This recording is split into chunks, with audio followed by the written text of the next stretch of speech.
Hey guys, I want to make a video about, this may not apply to everyone, but how to become self-aware. Because I think a lot of people, it seems, lack the capacity for introspection or any level of self-awareness, and this results in a lot of negative consequences like lack of accountability, exhibiting hypocrisy without recognizing it, and it's really just damaging to a lot of relationships, and I'm sure a lot of you have seen this in other people.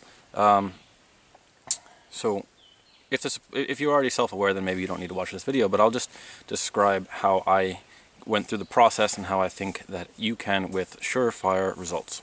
So, one, you have to understand what it means to be self-aware and why it's important. So self-awareness is just an ability to reflect upon yourself and analyze yourself as if you were another person. So you take like a higher perspective, you just observe yourself, trying to abandon your ego in that process so that you can better your ego. So it's not an abandonment of ego so that you can transcend the self. It's only so that you can observe the self and make yourself better. So it's a method of self-improvement. Now this is important because if you don't have any self-awareness, you're just floating downstream and you cannot choose where you go. You are at the whim of your emotions and forces that are beyond your control. But if you become self-aware, you can really start giving your life some direction.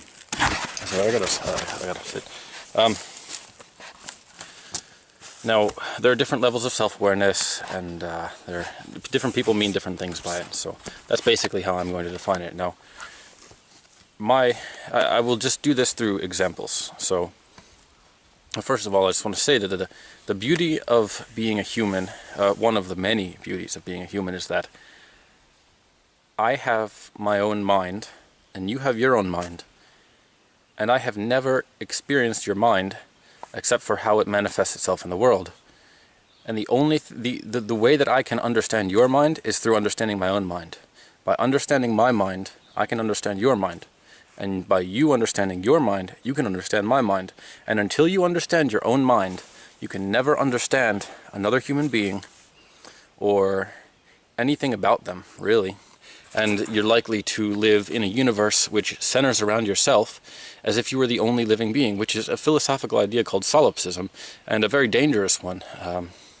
Because if you think about it, solipsism is just the belief that you are the only conscious entity that exists. And it's an unfalsifiable hypothesis that a lot of people live by unknowingly. Now, if you think about the implications of this, let's say, if it's an unfalsifiable hypothesis, you just have to look at what would the implications be if it was true, or what would it be if it was false. So if solipsism were true, and you believed in it, then you'd be right, and you'd be able to act according to reality.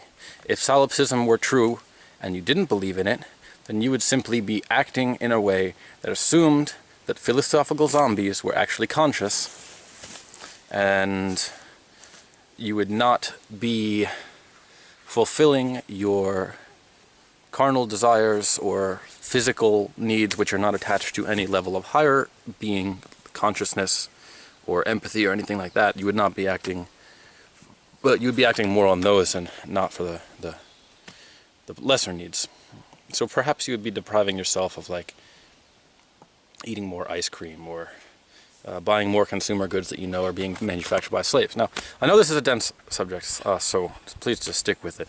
And if you do, then kudos to you, because it's a very important one. Anyway, if solipsism is false, this is on the other hand.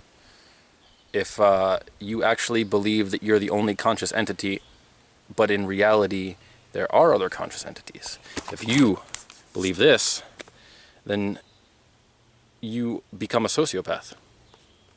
And you treat other people in the worst way that you possibly could, as if they didn't even exist, only for your own ends. And if you're right about it, then you live in accordance with the truth, and you treat other people fairly. So, you could look at the different states, the different possibilities of outcome, and you can make a pragmatic argument that it is better to assume that other people are conscious. So that's a pragmatic argument out of solipsism, but the thing is that the only people who really believe in solipsism in a literal sense, in a philosophical sense, outright, and consciously know this, it is just because they spend too much time in their own minds and not enough time in the world, and they have conflated the internal experience with objective experience. And now, objective experience is the combination of the external world, which you interact with other people, and the internal world. It is not a dichotomy. It is simply that this unified experience is existence, and one is not primary to the other. So the physical experience does not create the mental experience, and the mental experience doesn't create the physical experience. They simply are two parts of a larger picture, which is existence. And therefore, you cannot conclude solipsism simply from the fact that you've never experienced someone else's mind. Now, this may seem like a digression, but I think it's a pretty important thing to understand. The importance of self-awareness, because if other people are sentient or conscious, then you have to be able to understand what that means and understand their minds. And the only way to do that is to understand your own mind. So, for the crux of the matter, which is how to become self-aware, I will just describe basically my own process through this. So I think most children are very, they lack self-awareness in most ways. You know, a kid takes a toy from another kid who is playing with it just because they want it. They don't recognize their petulant behavior or their selfishness, and the adults have to show them through lessons that they're being selfish or that they're being petulant. And the child really has to struggle to come to these realizations, and then they have to decide what to do about it. And usually they just act in a way that other people won't notice them being selfish, and they don't actually become not selfish, so it kind of just gets buried. Now, everyone grows up and they notice hypocrisy in other people. The thing is, unless you are very careful to take this approach of separating yourself from yourself in order to analyze yourself, you are not going to notice the same things that you criticize in other people in yourself. Now, the purpose of criticizing other people is so that you can make yourself better and so that you can make other people better through those judgments. So the idea of not judging people is just ridiculous, and it's a terrible thing, because if you don't judge people, it's a form of ultimate tolerance, and you let them just go however they want, which, as you can see by society right now, it's just kind of every man for himself and fuck the rest. That's what it turns into, and we get a complete shit show. So if I'm going to judge another person, it's simply me stating my opinion on someone else's behavior. And if they are so weak that they cannot take that judgment, maybe they needed to develop more strength to be able to take that judgment. Because if someone gives you legitimate criticism, the only reason that you would be upset by it is if you know that it's legitimate criticism but you don't want to change. Because if someone criticizes you and you know that the criticism is not with merit, it does not bother you. Perhaps it bothers you the fact of confrontation or the social alienation or something, but it really doesn't bother you in the same way that it does if someone criticizes you for something and you get butthurt about it, which is the way that most people do, which is why they have the whole non-judgment thing. Now, the beauty of judgment is that I can look at someone else, I can see them making mistakes, I can see them being a hypocrite, and I can say, okay, this is what this person does, this is how it affects the world, and this is how it affects me and other people, and this is how I view it, and therefore I do not want to exhibit that level of hypocrisy, because I would be doing the same thing, and that would make me a bad person, right? So the most effective thing is to just take the judgments of other people and apply them to yourself. But the problem is you have to be self-aware in order to do this. So a lot of people take those judgments on other people and simply use them to elevate themselves above those people. So they judge other people, and it makes them feel better about themselves because they're judging the other people and they're not judging themselves, so they see themselves as elevated. Now, this is often seen in virtue signaling. So judgment can be a dangerous thing if you lack self-awareness, but it is the most constructive tool we have for bettering ourselves if we do have self-awareness. So my path towards self-awareness, right, it was growing up as a child, not having self-awareness, just like I said, and I don't want to go into too personal details, right, but let's just say my father was a very angry person, and I did not like it when I was growing up, and it affected me in very deep ways. And I thought this throughout my entire life, and the same thing with my mother too. But it was more, I guess it was more like hit home with, it was really both of them. But then, so I picked up those same angry, hostile tendencies, short-tempered type of thing growing up. And then when I went off living on my own and was separated from my family for a while, I noticed that even away from them, I would have a very short temper and I'd get angry over things. And then it was at that moment that I saw my father in myself, and it wasn't a good quality. It wasn't his hard work ethic that I was trying to, because he had a hard work ethic. I imitated that, you know.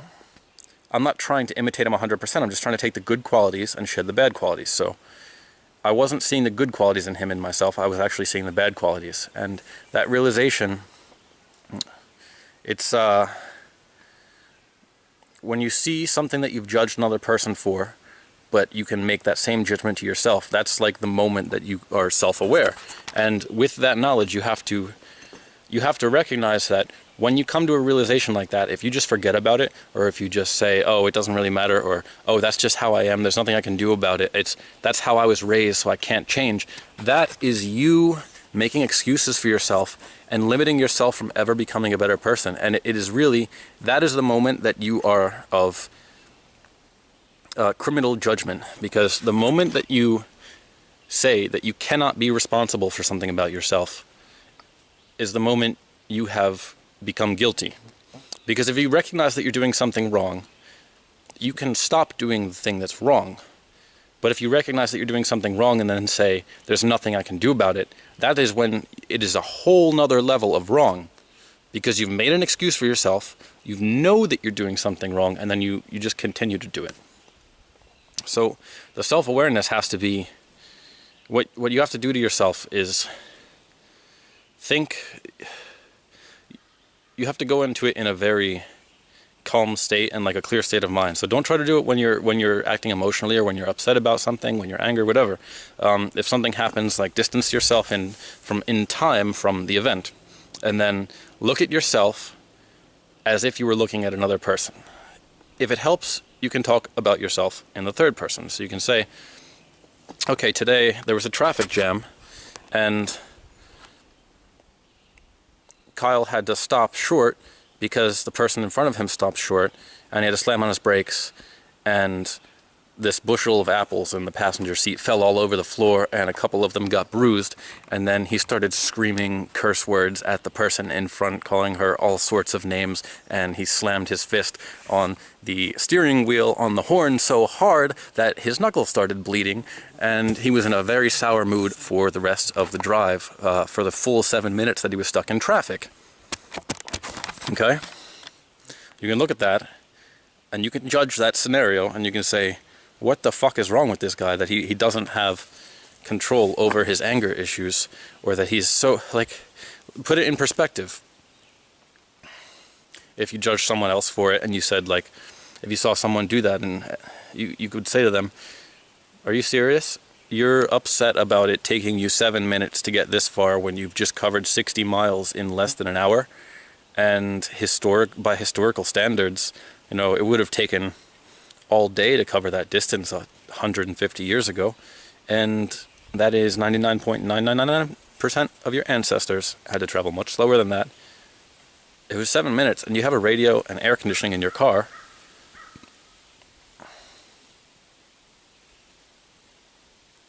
You have to reflect those judgments on yourself and recognize that by making those judgments about yourself, it's not making you a bad person.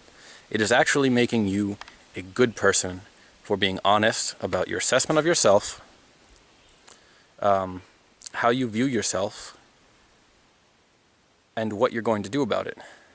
It doesn't make you a good person to just consider yourself a good person. No one is inherently good or evil.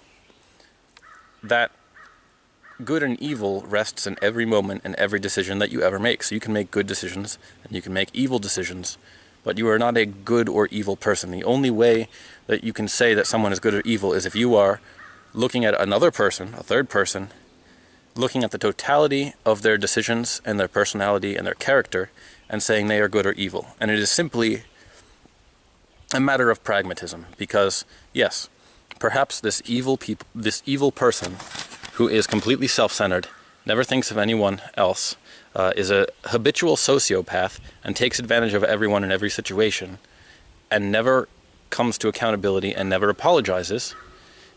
It is possible that this person could be reached, but the level of effort and involvement and time and psychological finesse that would be required to get to that point is so massive that you would be far better off teaching 10 people who want to learn with 100% success versus spending your entire life on this one sociopath. So you say, this sociopath is evil, and you cut them out of your life because there are billions of people in the world who would be much better off with your time being spent with them rather than with the people that it's not worth spending with. That is the only time that it's really possible to say someone's good or evil, and again, it's not in a 100% like black and white objective sense, it's only in a pragmatic sense. So you have to recognize that by calling yourself good or calling yourself evil, it's not true, and it's an oversimplification of things. And to truly become a good person, you need to always strive to make the right decision and always be honest with yourself in every moment. So it's a constant struggle. And once you develop these habits, and once you develop self-awareness, like, it's kind of a feedback cycle, because it happens more and more. You get more used to doing things this way. You feel more confident about your abilities to be introspective, and that you're making progress on your life and such. And it eventually takes almost no effort to do the things that were initially very difficult. So the things that are more difficult, that just gets higher and higher in the scale. What becomes more what is the most difficult after 10 years of doing this or something was like not even thinkable. It's not even related to you when you initially started it, and that's just the increasing potential of yourself. Now there's one more thing I wanted to touch on. I'm trying to remember, sorry about that. Yeah, I'm not very good with the camera. I'm trying to get better at that. So you'll have to bear with me. Hopefully in a few videos I will get more used to this.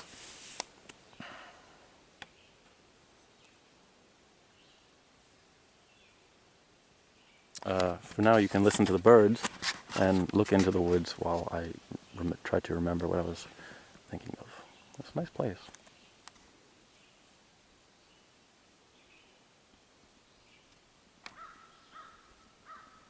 Oh, here we go.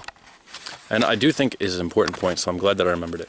So, an easy pitfall to fall into when you are trying to be self-aware, when you're trying to judge yourself honestly, is being overly humble and not recognizing your strengths for what they are.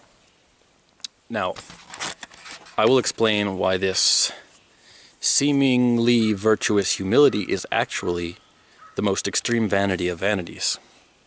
So, if you know, first, the most extreme narcissist will not appear narcissistic because he will be so concerned about his image that he would not want others to think that he is a narcissist. Now you can think about that and realize that it's true. However, in a practical sense, this type of narcissism is not bad, because it is the overt narcissism that is recognizable to other people, which is the problem. Because if you are extremely narcissistic and care about your image and how others view you, that's simply a sense of honor and wanting to be better so that other people can recognize you as better in a true objective sense.